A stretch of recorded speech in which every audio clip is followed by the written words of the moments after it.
যখন রাজনৈতিক জীবনে পদার্পণ করেছি, বিশেষত 2021 সালের কথা আমার মনে পড়ে, যখন বাংলাদেশে ভারতের প্রধানমন্ত্রী মোদির আগমন হলো এবং অনেকেই শহীদ হলেন, নিহত হলেন।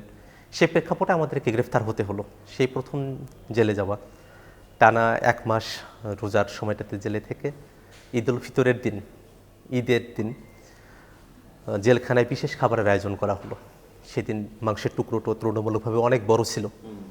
আমাদেরকে বিরিয়ানি দেওয়া হলো এবং আমাদের যারা সহযোদ্ধারা আছেন তারা বাইরে থেকে আমাদের জন্য, সবার জন্য একই কালারের পাঞ্জাবি পাঠিয়েছিলেন। আমরা সেটা পরলাম। তো জেলখানার ভিতরে যে আমরা একটা ঈদ করলাম, সেই ঈদের সময়টাতে আমরা আমাদের স্বজনদেরকে অনেক মিস করেছি। কিন্তু একই সাথে আমরা আবার যারা জেলখানায় ছিলাম, আমাদের সহযোদ্ধারা, তারা মিলে আবার জেলখানার মধ্যেও আলাদা ধরনের উদযাপনের মধ্য দিয়ে আমরা এগিয়েছি।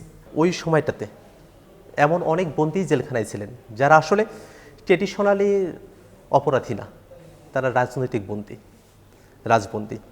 এই রাজবন্দীদের মধ্যে সেদিন আমাদের জেলখানায় একটা মিলন মেলা হয়েছিল এবং আমরা তখন ভেবেছিলাম যে এই ঈদের দিনও আমাদেরকে জেলখানায় কাটাতে হলো, আমাদেরকে শপথে বলিয়ান হতে হবে যাতে করে আমরা এমন একটা সময় পেতে পারি যে সময়টাতে আমরা স্বৈরাচারের ভয়ডরহীন এক বাংলাদেশেও আমরা ঈদ উদযাপন করতে পারবো এবং বাংলাদেশে যেন এই ভীতিকর সময়গুলো আর না আসে, যখন উৎসবের মতো এমন দিনেও বিনা অপরাধে রাজনৈতিক কারণেই একজন ব্যক্তিকে কারাগারে আটকে থাকতে হয়।